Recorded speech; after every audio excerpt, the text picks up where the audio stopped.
Antes de tudo, pois, exorto que se use a prática de súplicas, orações, intercessões, ações de graças em favor de todos os homens. São palavras do apóstolo Paulo em 1 Timóteo 2, versículo 1.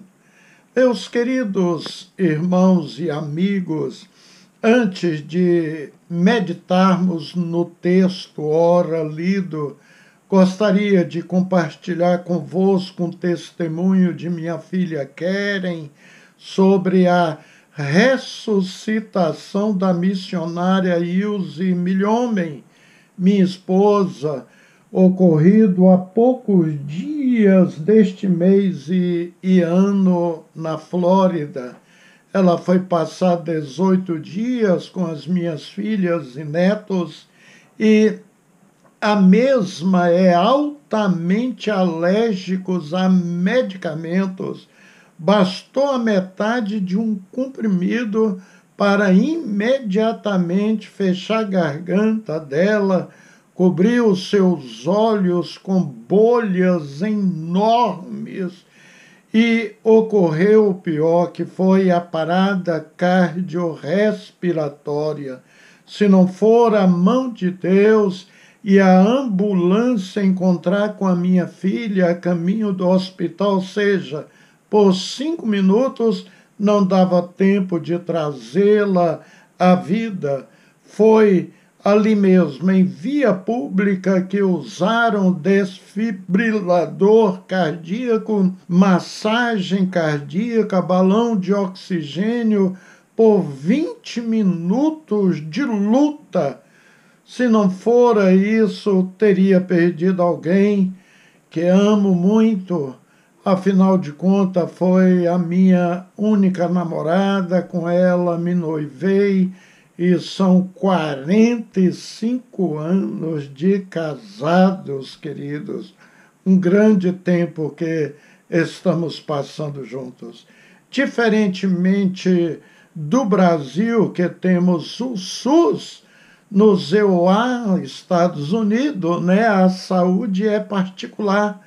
Sei que virá uma conta enorme para a filha Keren, mas ela tinha que salvar a mãe e isso foi feito.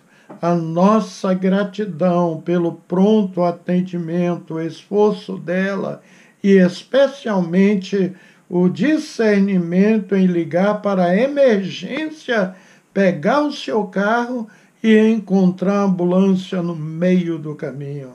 A irmã Ilse me testificou que desde que entrou na ambulância, num processo de perigo de morte real, ela diz que estava numa plena e perfeita paz. Só Deus mesmo, querido. Vamos ouvir, portanto, o testemunho.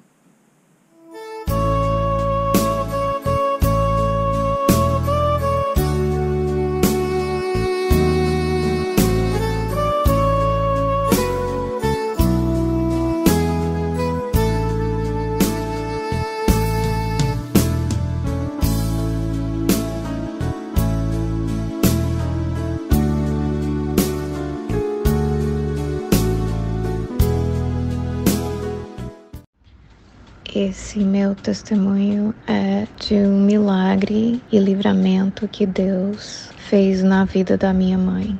Junho 3 desse ano, ela estava aqui na minha casa visitando. Ela tinha chegado uns dias antes. Nesse dia ela estava reclamando da dor de garganta, mas como eu sei que ela é alérgica de muitos remédios, eu li para ela os ingredientes atrás. Não pareceu que tinha nada do que ela era alérgica, mas depois que ela tomou, deu uma reação bem rápida. Aí ela ficou, não, tudo bem, eu vou tomar uns remédios de alergia e deixa que vai melhorar, mas daqui outros 4 segundos, ela já começou a conversar bem estranho. Eu notei que a alergia estava fechando a garganta dela. Daí falei, não, vamos pro hospital, isso não está certo. Ela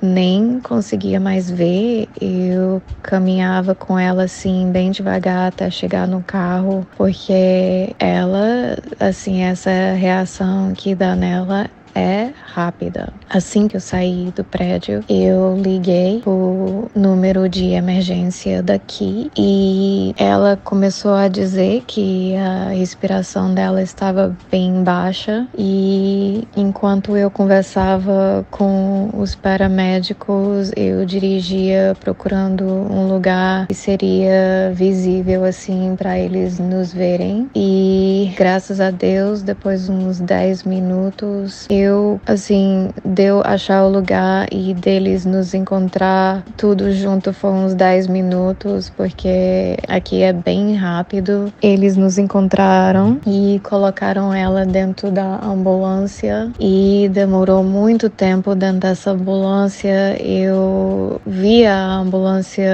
se movimentando e eu já sabia que, assim, eles estavam fazendo um trabalho de ressuscitamento nessa hora.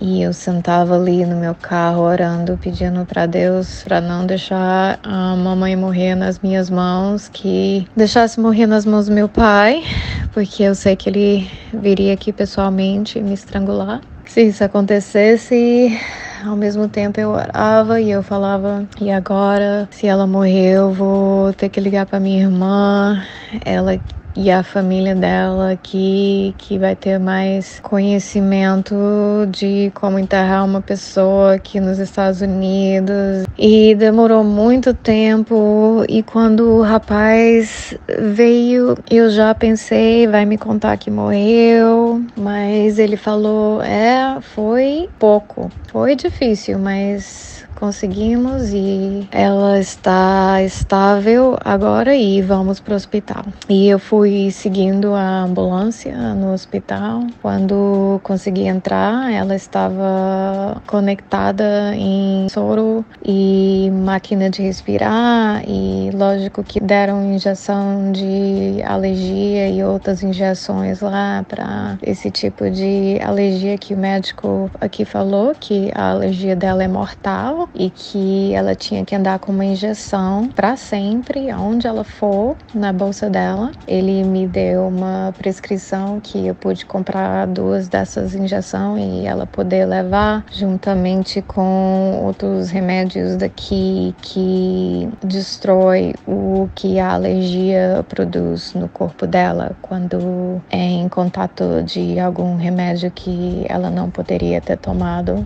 Os médicos assim estavam apavorados. Ele olhou pro rosto dela, via aquelas bolhas gigantes assim nos 2 olhos de cima e de baixo.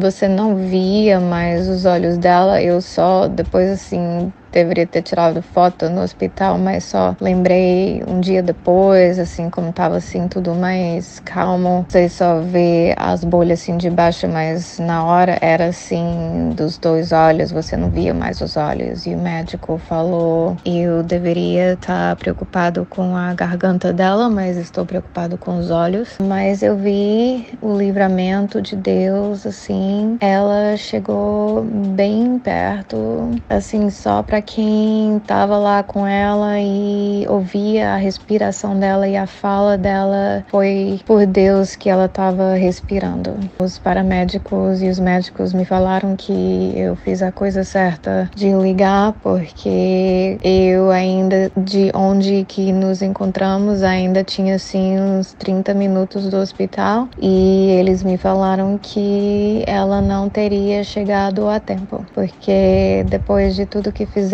na ambulância, eles notaram que ali ela estava no último minuto da vida dela. Mas eu acredito que Deus ainda tem uma obra para realizar através da vida dela, na vida de muitas pessoas, e Ele não permitiu que essa fosse a hora dela. Então eu glorifico a Deus por ter me guiado, e eu sei que os anjos do Senhor estavam aqui nesse quarto quarto, porque se eles não tivessem segurado na minha mão e me guiado em tudo isso, ela teria morrido aqui mesmo no meu quarto, e seria uma notícia horrível para o meu pai e para a família, né? Eu nem contei para minha irmã, ela não teria a mesma calma que eu tive, e também não queria assustar meu pai. Meu irmão, mesmo antes disso acontecer, ficou me instruindo para tomar cuidado com o tipo de remédio que eu desse a ela, porque ele já passou por experiências não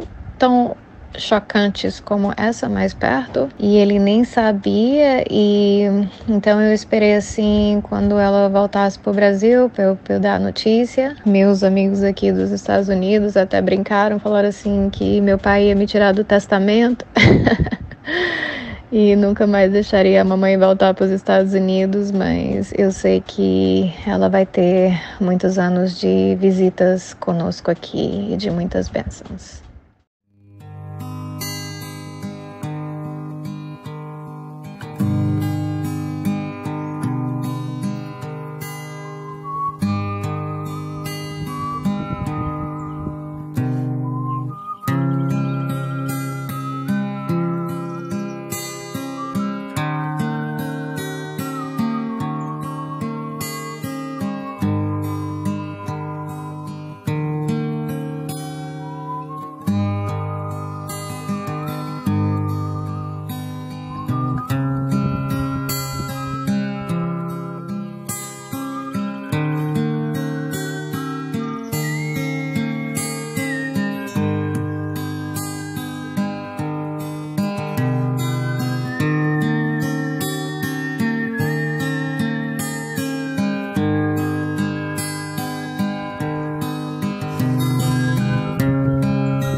No drama vivido por nossa família e especialmente pela missionária Ilse, vemos que as palavras do apóstolo Paulo sendo aplicado diariamente em nossas vidas traz um grande efeito e milagres.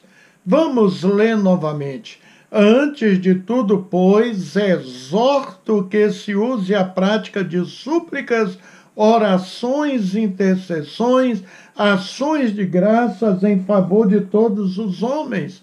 1 Timóteo 2:1. Em primeiro lugar, peço que sejam feitos orações, pedidos, súplicas e ações de graças em favor de todas as pessoas.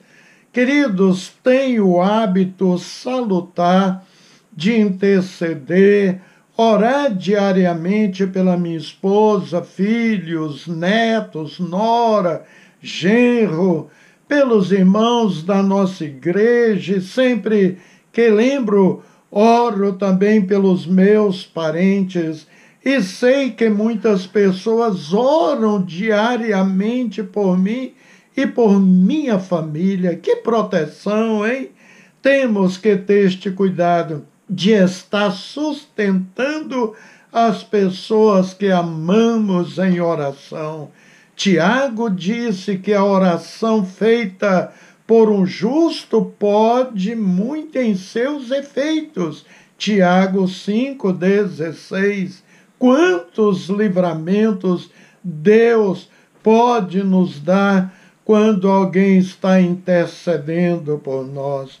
No texto de 1 Timóteo 2,1, o apóstolo Paulo priorizou tanto a intercessão que usou o termo antes de tudo, como se a prática devesse ocupar o primeiro lugar em importância na vida do cristão.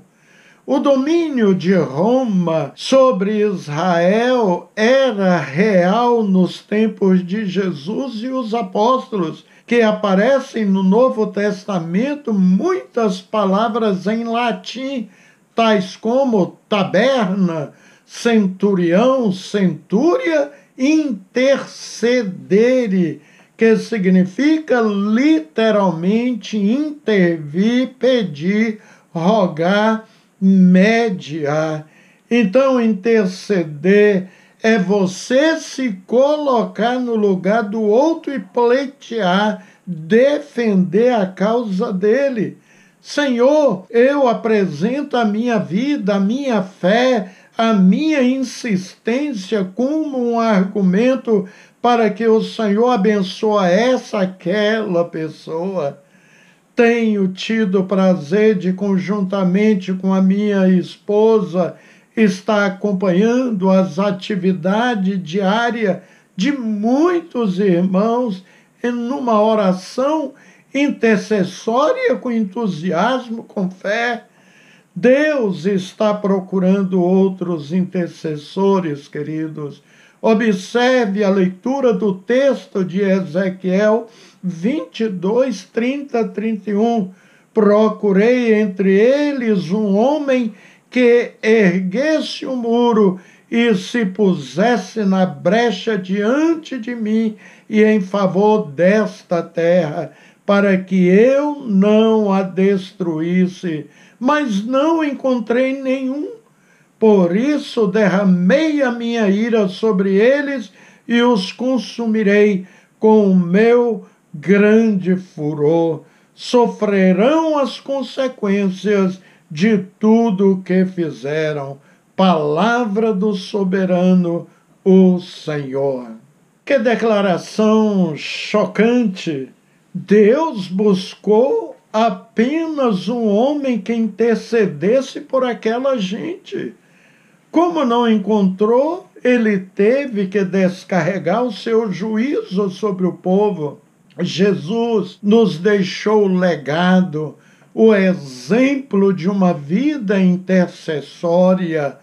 Ele se apresentou diante do Pai em nosso lugar e fez isso não apenas com palavras e orações, mas com o próprio sangue. Em João, capítulo 17, nós vemos Jesus intercedendo intensamente pelos discípulos que haviam de passar por muita tribulação.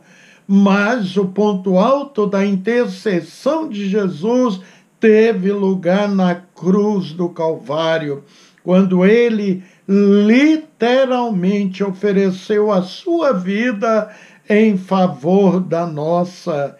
E até hoje, Jesus continua no ministério de intercessão, conforme os irmãos poderão constatar na leitura de Hebreus 7, 24, 25. Ouçam, mas visto que vive para sempre, Jesus tem um sacerdócio permanente. Portanto, ele é capaz de salvar definitivamente aqueles que, por meio dele, aproximam-se de Deus, pois vive sempre para interceder por eles. Também o profeta Isaías registrou essas palavras: sobre tuas muralhas, Jerusalém, coloquei vigias, nem de dia nem de noite deve calar-se vós, que deveis manter desperta a memória do Senhor, pois vos concedais descanso algum e não o deixeis em paz, até que tenha restabelecido Jerusalém, para dela fazer a glória da terra. Isaías 62, do 6 ao 7. O Senhor, atualmente, queridos, também está a chamar pessoas para intervir, pôr-se a favor, ser ponte entre ele e os homens, conscientizando-nos da importância da oração. Tiago 5,16, como já lido, declara que a oração é feita por um justo, ela pode muito em seus efeitos. Precisamos entrar em confiança no trono da glória, sabendo com certeza que seremos ajudados em tempo oportuno. Hebreus 4,16 diz assim: assim sendo, aproximemo-nos do trono da graça com toda a confiança, a fim de recebermos misericórdia e encontrarmos graça que nos ajude no momento da necessidade. Amém? Vamos falar com Deus. Eterno e bendito Deus, minha gratidão de ter acrescentado mais anos de vida a Ilse, deixá-la ao meu lado, Senhor, para juntos dedicarmos nossas vidas em favor da edificação e especialmente para a salvação de muitos que ainda não te conhecem, não seguem Jesus Cristo. Te agradeço também, Senhor, pela vida da Keren, minha filha, que contribuiu muito também, Senhor, para esta vitória plena. Te louvamos também pelaquela equipe médica ali da ambulância e do hospital que deram um atendimento eficaz. O Senhor verdadeiramente cuida de nós. Obrigado porque o Senhor ouve as nossas súplicas, as nossas intercessões sempre, porque o Senhor nos ama e nós somos alvo deste amor contínuo, da tua benevolência, da tua misericórdia e graça, Senhor. Obrigado pelo estudo da tua imutável e gloriosa palavra. Abençoa os nossos amigos e irmãos que assistem frequentemente, Senhor, o estudo da tua palavra através deste canal. Edifica os seus lares, sustenta as suas vidas, promova bênção nesses lugares. Em nome de Jesus Cristo. Amém. Queridos, um abraço, Deus abençoa ricamente suas vidas e até o nosso próximo encontro, se Deus quiser.